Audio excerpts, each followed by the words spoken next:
let me introduce our first speaker of the night. She is a multimedia storyteller who has made a global impact in art, design, and streetwear through collaborations with top brands like Nike, Apple, and HBO. She uses her creative vision to inspire connection and empower communities.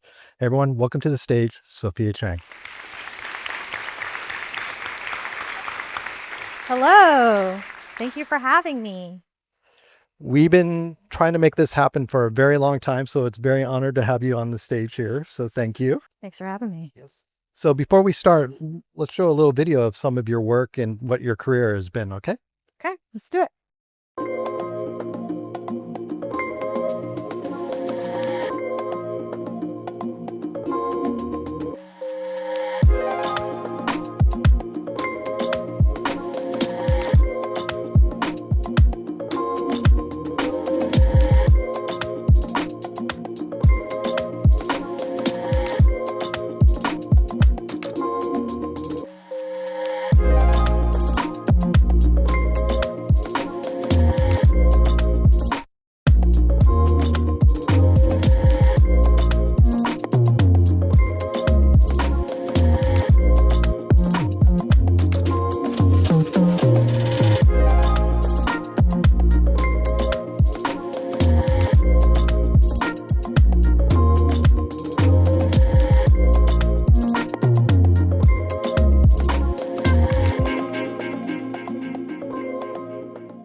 Pretty impressive, huh? Great. So let's jump into it. We'll start back at the very beginning. Your childhood in NYC was full of creativity and self-discovery. How did that environment shape your path? So I'm originally from Queens, New York. And if you know anything about Queens, it's gotten popular in the past 5 years, thanks to Amelie Door and other stuff. But it is a melting pot. I was talking to a couple new friends here this evening, and I was just saying how if you look at a block or one of the blocks that I really remember, it'll be like the Dominican barber next to the Irish pub, next to the Colombian bakery, next to the Chinese grocery store, next to the Korean laundromat, like all next to each other, all just immigrants here trying to, survive. So that diversity and that and another thing I mentioned too is growing up like in elementary school, when you go to lunch, when everyone packs their own lunch, it's different foods, it's different culture. So it's just constantly so much stimulation, so many things to learn. And from a creative standpoint, you have the subway system, which I grew up with the 7 trains. It was overground. You just see everything, everyone. You hear everything. You smell everything all at once the moment you leave your house. And even going to bed, I just listened to car alarms and the Long Island Railroad train stops. So, yeah. I miss the city. I miss it all for Did I that sound same reason. Yes. And so with that, what impact did your surroundings and genres like graffiti, fashion, sports, and music have on your earlier years? So I grew up, you can probably do the math, but I grew up in the 90s and early 2000s where, music, rap music, hip hop music, music, art, culture was so deeply like just this again, a melting pot too. Everything that I was exposed to fashion, sneakers. And so I just naturally gravitated towards that. I naturally gravitated, when listening to the radio. I remember the moment I discovered FM radio because it was on AM for a long time, and I flipped the switch and the world opened up for me.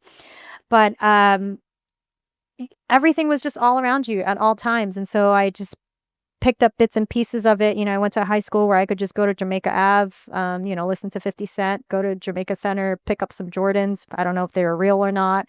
And that was just my world. That was my world and all my peers' worlds. And that definitely influenced just the culture side of things. And I personally just grew up drawing a lot. I always loved drawing.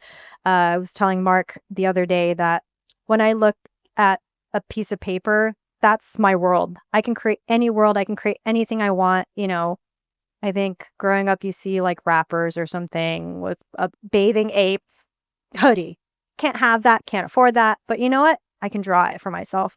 And even to this day, that's my perspective on any canvas that I work on. I can have the world here in this place for myself. So when we were talking earlier, you were telling me about your superpower, ADHD. I'm not officially diagnosed. Okay. I am assuming that I'm pretty sure I have it. Yeah. So how has it influenced your approach to creativity, to problem solving, and collaborations? Yeah, well, I grew up with very traditional Asian parents, so I never really had a real Saturday. I never got to watch Saturday morning cartoons, meaning I went to school and I had, extracurricular activities and SAT classes. I was actually talking to Jeff's daughter about just college prep. So basically, my Saturday from age 6 to 18 was like Chinese class and then English class and then math class and all this stuff. And I never wanted to be in any of it. In fact, I probably got into more trouble and I was off doodling, drawing in all of those classes. But that also made me a machine in a way. So when I moved into my college years, which I know we'll dive into as far as what my schedule looked like, and into becoming a freelancer, I was able to work on multiple timelines, multiple deadlines, multiple contexts, multiple, you know, my brain works like a flow chart and a manila folder cabinet, basically, to get things done in a timely way. So it kind of played out in the long run. That's great. And then you moved over to college. Yeah. You went to Parsons, which Yes. an incredible school. So that was kind of your earlier career. Tell us a little bit about that experience and the elevator moment that kind of helped change your career into illustration. So I went into Parsons. I initially wanted to go to FIT. That was actually my dream school growing up. And my dream was to become a fashion designer. So I used to watch fashion runway shows on a 56K modem. Took a really long time to load. And I unfortunately got rejected from FIT, but I got accepted into Parsons. And so I just heard from a friend of a friend, hey, you like fashion? This is a great school. Go and check it out. So when you study at at Parsons, everyone starts off their first freshman year as what we call a foundation year. So you'd learn your 2D, 3D, your core baseline for anything creative, anything studio, no matter what major it is you go into. And so I went into school wanting to major in fashion. That was my lifelong dream. I had notebooks of just fashion drawings. And then I had an elevator moment where I was in an elevator and it happened to open up on a floor, and it was the illustration department. And they had a showcase in that right outside the elevator doors, and it showed all these different types of illustration projects, from ugly doll to skateboard decks to tote bag to magazine to t-shirt and children's book illustration. And I just saw like a world exploded in my brain. I was like, this is where I want to be. This is me. This is where I want art to live. I want to be here. And so I switched my major to illustration, and it's been an amazing ride since. And then at that time, you were finding your way becoming like an illustrator and a designer. Tell us a little bit about how you were building up your skill set. So I just have a natural like curiosity and huge, huge, huge interest to learn. And I think probably because I grew up in such a repressed household environment where it was so like Asian and academic, and all I wanted to do was draw and have my like creative spirit celebrated. And I felt like my college years was where I really had the open reins to explore all of that. I spent my time in, your core studio classes. I audited classes. I majored in illustration, but I was also interested in motion graphics and children's book illustration, packaging design and communication design and web design and coding and you name it. I wanted to be a part of it. And so I essentially was in studio classes. I audited classes. I worked part-time jobs. I also interned at a number of different places where I learned a lot of things. So just essentially, I was a skill hoarder is what I call it. I like to hoard as many skills as possible, and the possibilities are essentially endless. That's why I love this graphic that you have here. Oh, thanks. I made this 2010. It still kind of sticks. And so with that, it led to an assortment, as you mentioned, some of those earlier internships and jobs with well-known brands and artists. Tell us a little bit about that time. So Honestly, when I graduated, so this is a quick slide of what my internship life looked like outside of school. This is how I kind of kept myself busy. I interned at, I'll just walk through it really quickly. I interned with a fine artist named Ryan McGinnis. I essentially just cleaned silk screens. I had a power spray and sprayed like in a bathtub in in a bathtub of a studio in Canal Street, to be honest. Oh, you said you know Ryan. I don't know if There you've many seen his old times. studio, but I just had water splashed all over my face every day. So that was my first internship, cleaning silk screens. And then I also interned at a magazine, which is now a well-known media company called Complex. I was a big fan of the magazines. I started just randomly getting them in the mail. Remember when you used to get magazines and subscriptions in the mail with the little postcards? So I was always a fan. I had a huge dream of being able to work with them one day, and I didn't tell you this story, but I'll share it now really quickly. But it was my dream to be able to work with them one day because I loved everything that was in the magazine. And essentially, what I did was I looked at the front where it says like editor in chief and all these people's names, everyone that was on the team. I Googled everyone at the time. This is like almost 20 years ago.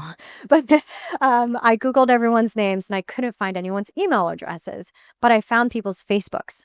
So I actually messaged them on Facebook and said, "Hey, I'm an illustrator. I think I was a sophomore at the time and I would love to be able to work with you guys." I probably like messaged someone who worked in accounting, a number of different people. I was like, "I don't care. It says Complex, so I'm just going to message you." And I ended up getting an interview and I ended up getting an internship. And that internship taught me how to make magazines, which I'll talk about more later. And then, so I also interned with a graphic designer as a fan growing up of streetwear clothing and a lot of cool hip brands. He actually designed for Supreme, Undefeated, a lot of cool brands I was a fan of. So he took me under his wing and taught me, what it's like to come up with a design. Like, what does that look like? How to come up with a color palette, how to get files ready for print, how to work with production. And so I learned valuable things that I probably wouldn't have learned in school. These are like the key internships that I did. Yep. Yeah. And then from there, you transition to becoming a freelancer. Yeah, freelancer. So, honestly, this all looks really cool and looks good on my resume and my portfolio. But honestly, like when I graduated school, I was, hunting for a check, looking for food, food for money for food, like everybody else trying to pay their bills in New York City. So there was a lot of frozen dumplings and mac and cheese. But I was really deep in Craigslist for a long time. So I was in the art media job section and I was just like, listen, I always have this mentality of it's not other people's job to know who you are. It's your job to make sure other people know who you are. And that's my approach to like freelance work and business.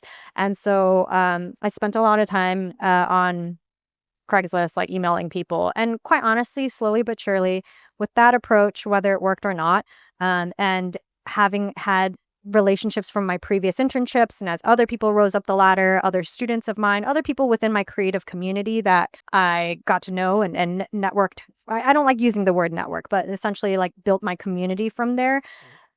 People refer me, I refer other people, and slowly but surely little opportunities came in.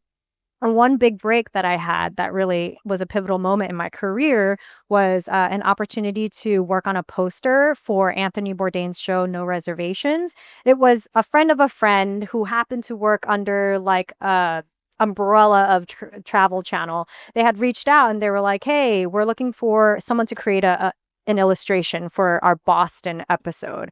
And so I just did this job for free. And I'm a big fan of just doing things just because you never know where it's going to land as long as your bandwidth allows. And Travel Channel saw it and they contacted me directly. And this is me like fresh out of school. So I'm like, oh, I think it was like, I remember like shaking at the dog park, like taking this call, like, oh my gosh. But they contacted me directly and they commissioned me to work on the entire season of No Reservations. So I got to watch every episode ahead of time, create a custom poster, which then at the time, this is again like 15 years ago, before the big companies were really leveraging social media as a platform to engage with their fan base. And so Travel Channel printed these posters and had Anthony Bourdain sign them, and they were like a sweepstakes giveaway on their Facebook page. And then through that, there was a lot of like press and media that kind of rolled in and really helped to bring up my name and in the creative space. That's great. And so looking at your reel, I mean, you've worked with almost everyone, it seems like every household brand out there. What makes a brand collaboration truly meaningful to you? And how do you balance that storytelling with the commercial goals? I just naturally love I love collaborating. I love socializing and I love worlds coming together. I love marketing and this idea of cross-pollination when it comes to brands and stories. Like I gave this terrible example, but it gets the point across. Like imagine Kleenex did a collaboration with Red Bull. Like what would that smell like, feel like? Who would go? What kind of event would it be like? If it was a t-shirt, what would it look like? Like all the possible touch points. If it was a car wrap, what would it be like? That's where my brain immediately goes, and I just love working in that space, and I'm so fortunate to be able to be in a position, a creative person who's able to help bridge these worlds and tell these stories. One of the most recent projects that I worked on was with a NASCAR, and I had my own car wrap, which was amazing. And it was, on a raceway in Miami. This is like hands down probably the coolest project I've had yet. I'm really excited to have the story. But the driver drove my car that I designed and the fire suit and the helmet. And the project was essentially uh, the NASCAR driver and the sponsor, which is Ally Bank, in partnership with a new 3-on-3 women's WNBA league that they had started. And so it's bridging those stories like on an object. So it was literally the inspiration behind the car wrap design. That's great. Yeah, it was Congrats on awesome. that. Thank you. And so the health and wellness space is becoming an important part of your life. Tell us a little bit about the work in this space and how it led to you building your own magazine, which you teased about earlier. Yes. So fresh out of school, I'm like any other art school student where we're kind of cramming on deadlines and we're sitting at a computer for a really long time. We're in the flow state and you're not going to the restroom as much. You're drinking way too much coffee. You're not drinking enough water. And what ended up happening to me was my body started to show signs of it taking a toll. I started to get neck pains, shooting pains. My low back was hurting. My wrist was killing me. And I was like fresh out of school, like really young. And that got me into going to the gym. I signed up for a personal trainer because that was the only way I could commit myself to showing up anywhere. And working out with a personal trainer got me into eating better. And I was on my own like health journey of like, I've never learned any of this stuff when I was younger. And I noticed that it wasn't part of my, community. And I also met my business partner that worked on the magazine with me, who's an amazing creative as well. She does everything I can't do. We're like yin and yang. But essentially, she was also on her own journey, being a marathoner. And it was early days before Nike had just started Nike Training Club. Lululemon had just started the run clubs. The marathoning world has just started to get into kind of more of a creeping into the mainstream space. And so we had a lot of time, but we essentially wanted to start a magazine. I learned how magazines worked, interning at Complex. And so I brought copies of it in my bag, which I'll show later, but we created over the course of, I don't know, like 7 years, like 9 different issues. And it's all about health, wellness. We had different verticals that we came up with from nutrition, mental health, physical health, fitness. And we essentially told the story of our community. And so we produced everything ourselves from photo shoots, copywriting, copy editing, production, coordinating everything with everyone, and tied our community to, for example, this is Aaron De La Cruz. He is an amazing illustrator that I'm a huge fan of. And it was just like, hey, man, love your art. Would you be down? And they were like, cool. Nail artist. Juice Serve Here had just started. James Jean, huge fan of him for so many years. And he was more than happy.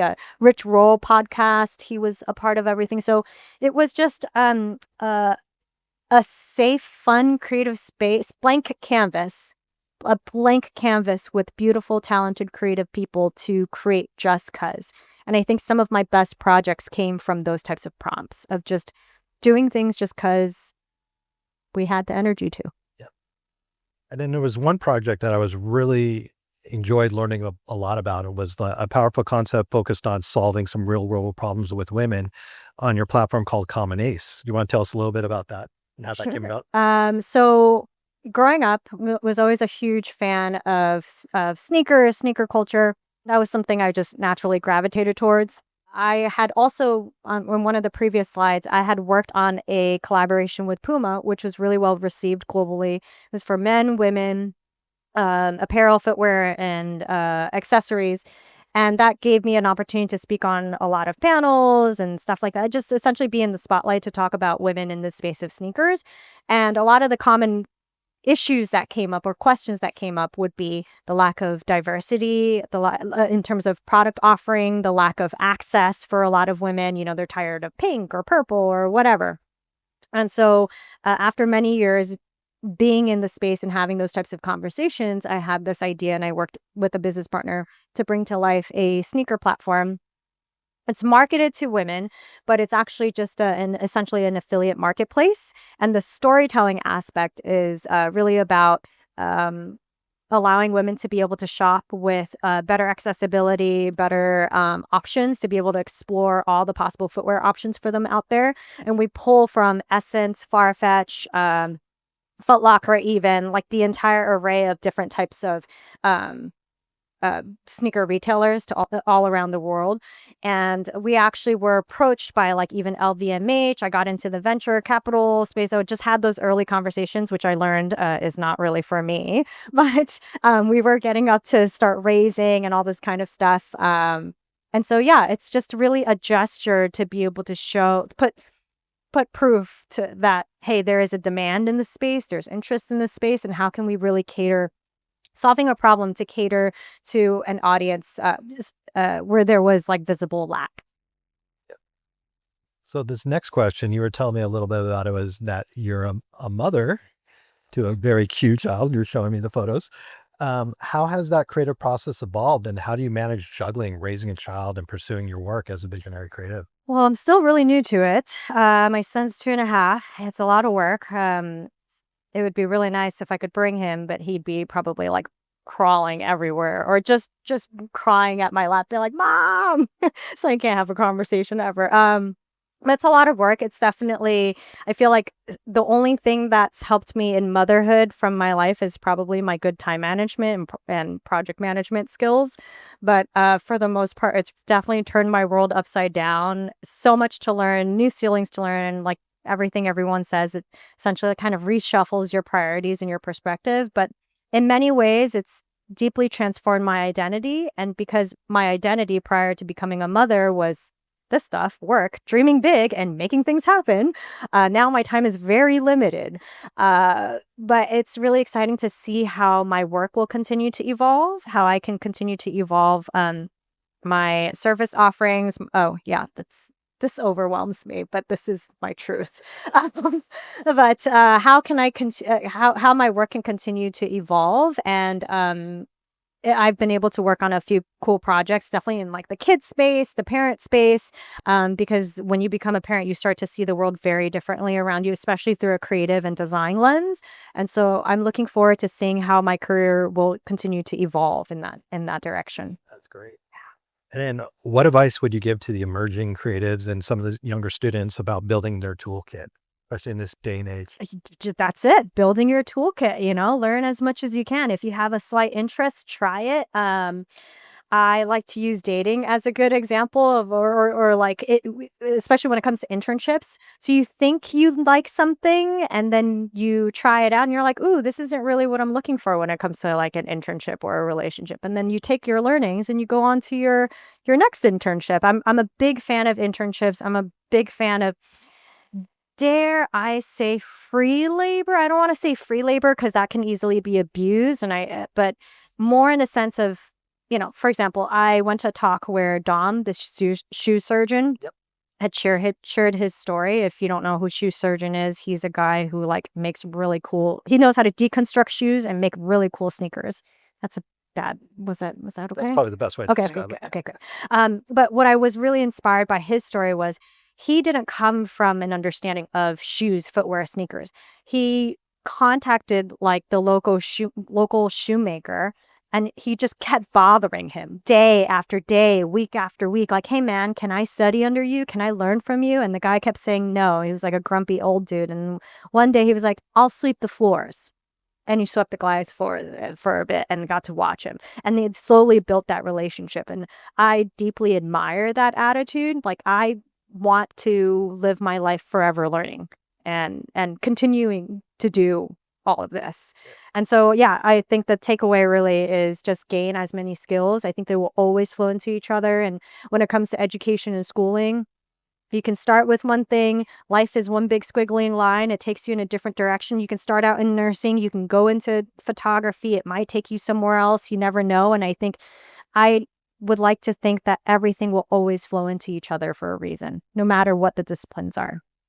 And I know the one question everyone's asking, what are your thoughts about AI and all the new technology that's coming out? Do you feel like it's going to disrupt your space even more, or do you feel like the skill set that you have is? Oh, how much time do we have? I personally don't like to use AI in the sense of like Chat GPT. I use Gemini sometimes if I can't think of my grammar is really bad. Obviously, I draw for a reason. But sometimes I'll use Gemini to like clean up some grammar. But I personally don't like to use it. But I think big picture, everything is a tool at the end of the day, even for people who maybe were against Photoshop or something like that. At the end of the day, there's different tools within Photoshop that still works off of AI. I feel like it's still a tool to empower people. I know that a lot of people like to say that future generations and people who are in school should learn AI as much as possible. I think it is scary in the terms that there aren't like ethics in place to be able to protect information and how we use it. And definitely like when it comes to like intellectual property, there's definitely like a huge concern there in terms of how creatives can protect themselves. But again, I think nothing will ever replace human creativity. Creativity, human curiosity, and if you can gain the skill sets and potentially under your tool belt kit, whatever, is AI or Chat GPT or whatever, then you could quite possibly be unstoppable. And what would be your dream client, or the one collaboration you would love to work on that you still haven't done yet? Should I say Rivian? No, I'm just kidding. I don't know. I haven't. I'm still figuring out. I'm still juggling right now with just like being catapulted into parenthood. So I'm trying to survive that. And it's a tough question for me. And I'm fortunate to be able to be in the position to have a hard time answering it because I feel like I've done so much already. But I am happy to say I continue to surprise myself and the universe continues to surprise me in terms of what comes my way because that NASCAR project was really awesome. So I'm still on that for a bit. That's awesome. Yeah. We do have some connections here with Rivian. Let me know. So with that, thank you so much. Thanks. And it's been great talking with you, and I'm glad this finally happened. And so, ladies and gentlemen, Sophia Chang. Thanks for having me.